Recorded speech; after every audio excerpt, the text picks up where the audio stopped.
علامہ راجہ ناصر عباس جعفری صاحب نے عمران خان سے ڈیرہ جیل میں ملاقات کے بعد ایک پریس کانفرنس سے خطاب کرتے ہوئے عمران خان صاحب کے بارے میں زمین اور آسمان کے کلابے ملاتے ہوئے ان کی تعریفوں کو پل باندھنے شروع کر دی، اور انہوں نے حسب معمول جیسے کہ کچھ عرصہ قبل انہوں نے عمران خان کے بارے میں گفتگو کرتے ہوئے کہا تھا کہ میں نے 20-25 سال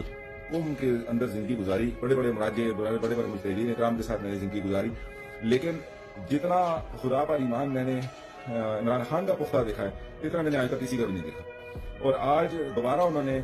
ڈیرہ جیل میں عمران خان سے ملاقات کے بعد آ کر کچھ ایسی گفتگو کی۔ انہوں نے کہا کہ میں نے عمران خان صاحب کے ساتھ ملاقات کی اور میں نے اس دوران ان کا جو عزم تھا اس کو بڑا راسخ پایا، ان کا ایمان خدا پر بہت بڑھ گیا ہے، وہ قرآن کا مطالعہ کر رہے ہیں، 3 دفعہ انہوں نے قرآن پاک کو ختم کیا، وہ تفسیر پڑھ رہے ہیں، اور جو ہے وہ ان کا جو ارادہ ہے وہ بہت پختہ ہے، وہ پیچھے ہٹنے والے نہیں ہیں، وہ ہمارے سامنے، اور ہم نے بھی ان کو یقین دلایا کہ ہم ان کے ساتھ جو ہے وہ خون کے آخری قطرے تک ہم ان کے ساتھ کھڑے رہیں گے۔ اور عمران خان صاحب جو ہے وہ ملک کی حقیقی آزادی کی جنگ لڑ رہے ہیں، یعنی جو کچھ ایک ولی خدا کے بارے میں تصور کیا جا سکتا تھا، یعنی انہوں نے عمران خان کو ایک ولی خدا بنا کر پیش کرنے کی کوشش کی، ایک ایسا شخص جو کہ لبرل ہے، سیکولر ہے، جو کہ خود اس بات کو تسلیم کرتا ہے۔ عمران خان صاحب خود اپنے بارے میں کئی دفعہ یہ بات، ان کا انٹرویو آپ نے یقیناً عوام نے سنا ہوگا کہ انہوں نے کہا کہ میں تو خدا پر بھی یقین نہیں رکھتا تھا، اور وہ شخص جو کہ کچھ عرصہ قبل خدا کے بارے میں بھی اس کا ایمان متزلزل تھا، وہ اچانک ایک عالم دین، یعنی راجہ ناصر عباس جعفری صاحب بذات خود ایک عالم دین ہے، اور ایک عالم دین کی زبان سے حیران کن بات یہ ہے، اصل جو نقطہ ہے حیرانگی کا ہمارے لیے، وہ باعث حیرانگی یہ بات ہے کہ ایک عالم دین وہ اٹھ کر ایک سیکولر، ایک لبرل کے حوالے سے اس کو ولی خدا بنا کر پیش کرے، یہ ایک بہت بڑا ظلم ہے۔ یہ عوام کو اسی لیے ایک رسول خدا صلی اللہ علیہ وسلم کی فرمان ہے کہ اذا فسد العالم فسد العالم، کہ جب ایک عالم دین ایسی حرکت کرے گا، یعنی عالم دین جب فساد میں مبتلا ہوگا تو پوری امت کو فساد میں مبتلا کرے گا۔ ایک عالم دین جب ایک لبرل، ایک سیکولر انسان کو ولی خدا بنا کر پیش کرے گا تو اس کے پیروکار یا اس سے جو منسلک عوام ہے وہ تو یقیناً اس کو اس سے بھی بڑا درجہ دیں گے۔ یہ ایک بہت بڑا ظلم ہے۔ دوسری طرف علامہ راجہ ناصر عباس جعفری صاحب کا جو تضاد ہے، ان کے قول و فعل میں جو تضاد ہے، کہ ایک طرف وہ ایک سیکولر، ایک لبرل انسان کو اس مقام پر بڑا چڑھا کر پیش کر رہے ہیں، جبکہ ساری دنیا جانتی ہے کہ یہ سب کچھ کس بنیاد پر کیا جا رہا ہے، یہ سارا کھیل کس نے رچایا ہے۔ عمران خان کے ساتھ تمام مکاتب فکر کے ہر واکس آف لائف کے مختلف لوگوں کو، افراد کو، خواص کو، بڑی بڑی معروف مشہور شخصیات کو عمران خان کے ساتھ منسلک کروایا گیا، اتحاد کروایا گیا، ایسوسیٹ کروایا گیا، ان کے ساتھ لوگوں کو جوڑا گیا۔ اس کی بنیادی وجہ یہ تھی کہ جب عمران خان کو ایک پولیٹیکل جو ہے وہ دیوتا بنانا تھا، کہ اس کے لیے یہ سارا کچھ کرنا تھا، یہ باقاعدہ عمران خان کو جب پلانٹ کیا جا رہا تھا تو یہ ایک ریاستی ادارے نے اپنے بھرپور عوام کے وسائل کو جو ہے وہ استعمال کرتے ہوئے، وقار لاتے ہوئے عمران خان کو ایک پولیٹیکل فگر بنایا، جبکہ وہی عمران خان ہے جو 20-25 سال سے ایسے ہی گلی مارے پھر رہے تھے، جن کو پوچھنا کوئی نہیں تھا۔ ایک سیٹ ان کی اپنی کبھی کبھار جو ان کی جو سیٹ تھی وہ جیت لیتے تھے جب وہ اس پالیٹکس کے میدان میں آئے، اور اچانک جب ایک ریاستی ادارے نے فیصلہ کیا کہ ان کو ایک جو ہے وہ الٹرنیٹ کے طور پہ سامنے لایا جائے گا، اور کیونکہ وہ ایک کھلاڑی ہے اور اس کا سیاست کے میدان میں کوئی تجربہ نہیں ہے، اور وہ ہمیشہ ایک فیل سیاستدان کے طور پر، سیاستدان کا تو کہا بھی نہیں جا سکتا، یعنی ایک سیاست کے میدان میں ایک فیل فرد کی نسبت اس کو جانا جاتا تھا، اس کو سامنے اس لیے لایا جائے گا کہ پیچھے جو کرتے درتا لوگ ہیں وہ ایک اناڑی کو سامنے رکھیں گے اور ایک روبوٹ کو سامنے رکھیں گے اور پیچھے سارا کھیل خود چلائیں گے، لیکن وہی ہوا کہ آخر کار وہ شخص ان کے اپنے لیے وبال جان بن گیا، ان کے اپنے گلے پڑ گیا، اور پھر آخر کار ان کو اپنا یہ جوتا منصوبہ تھا اس کو لپیٹنا پڑا۔ مگر افسوس کہ اس ریاستی ادارے نے عوام کے جو بھرپور وسائل کا استعمال کرتے ہوئے جن لوگوں کو اس شخص کے ساتھ منسلک کیا تھا وہ آج بھی اس سے ٹوٹنے کے لیے تیار نہیں ہے۔ اس کی بنیادی وجہ یہ ہے کہ ریاستی ادارے نے جس طریقے سے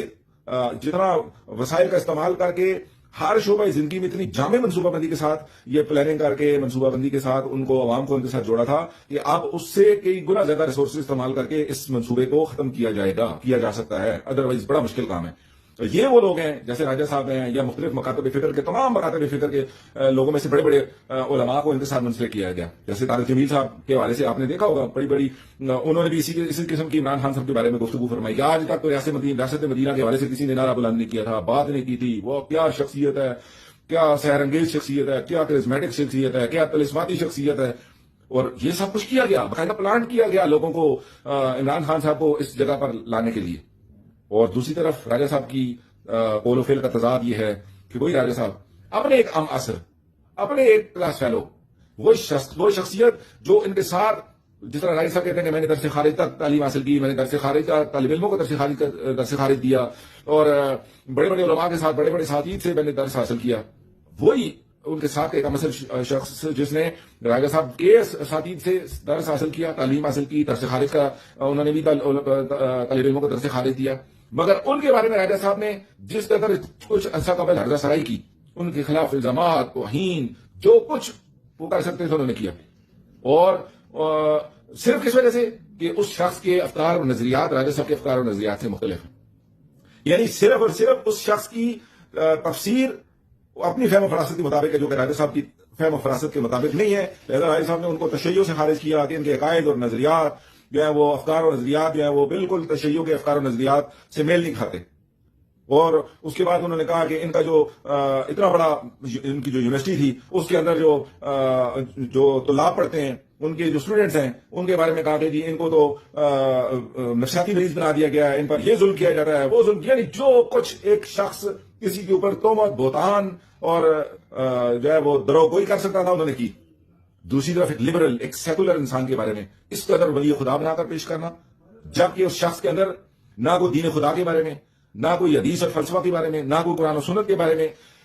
نہ کوئی اور ایسے ثبوت موجود ہیں کہ جس سے وہ ثابت کیا جا سکے کہ اس شخص کے اندر اس قسم قرآن و سنت کے حوالے سے، یا وہ جو کچھ راجہ صاحب خود درس حاصل کر کے آئے ہیں، جن راستوں کو طے کر کے، جن کٹھن مرحلوں کو طے کر کے ایک عالم دین بنے ہیں، اور ان کے اثر سے جن کا ہم تذکرہ کر رہے ہیں کہ جن کو انہوں نے، جن کو الزام بہتان باندھے انہوں نے، علامہ سید جواد نقوی کے بارے میں بات کر رہے ہیں کہ وہ شخصیت جس کا پاکستان میں اتحاد امت کے حوالے سے اور اس معاشرے کو ایک خوبصورت معاشرہ بنانے کے حوالے سے، رواداری، اخوت اور معاشرے کے اندر چین، امن، سکون، فرقہ وارانہ ہم آہنگی پیدا کرنے کے حوالے سے بہت بڑا رول ہے. ایسی ہستی کے بارے میں، ایسی شخصیت کے بارے میں باتقوا عالم دین ہے، وہ ایک بہت بڑا مقام ہے ان کا، اور بہت بڑی شخصیت ہے. علامہ اقبال کے بعد اگر پاکستان میں بلکہ برصغیر میں اگر کوئی فیلسوف ہے وہ علامہ سید جواد نقوی ہے. دنیا ان کے اسلامی مرکز.com پر ان کا جو دروس ہیں، ان کے جو لیکچرز ہیں، ان کی جو فہم فراست کے حوالے سے جو وہاں پر حالات حضرہ کے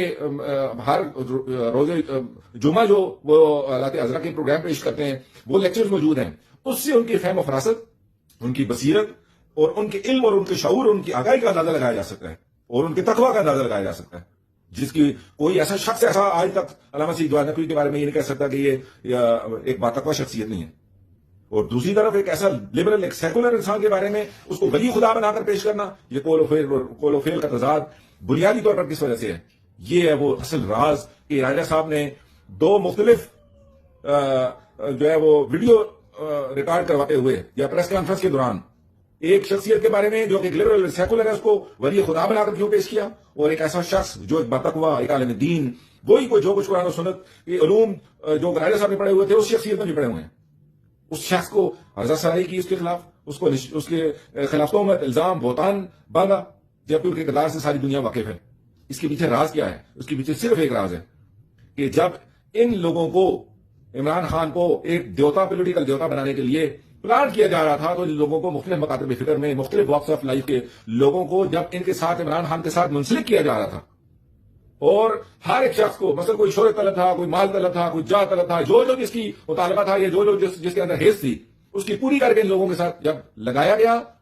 تو اب ظاہر ہے اس کو توڑنے کے لیے اس سے زیادہ وسائل کی ضرورت ہے. ممکن ہے کہ ان لوگوں کا، جو لوگ ان کے ساتھ ایسوسیٹ ہو گئے ہیں، ہم کسی کو ٹارگیٹ کر کے بات نہیں کر رہے کہ ہم یہ کہہ رہے ہیں کہ جو لوگ ان کے ساتھ ایسوسیٹ ہو گئے ہیں، اب ان کا شاید یہ تقاضا ہو، یا ہو سکتا ہے کہ ان کی یہ خواہش اور حسرت ہو کہ جو کچھ ہمیں منسلک کرنے کے لیے، جو کچھ ہمارے مطالبات پورے کیے تھے، اگر ہمیں ہٹانا بھی ہے تو ہمیں اس سے زیادہ تقاضا ان کا شاید ہو سکتا ہے. وہ اور مختلف چہمگوئیاں ہو بھی رہی ہیں یہ بات، اس بات پہ کہ بہت زیادہ جو زور دینے والے عمران خان کے ساتھ شاید وہ اپنی قیمت بڑھا کر لگانا چاہتے ہیں کہ اگر ریاستی ادارہ میں ہٹانا چاہتا ہے تو آج مفت میں کیوں ہٹانا چاہتا ہے. تعلق و کرم ساتھ لگایا گیا تو وسائل کی برآمد کی گئی، اور آگے ہٹایا جا رہا ہے تو بغیر وسائل کو صرف دھمکی سے ہٹایا جا رہا ہے. یہ قابل قبول نہیں ہے.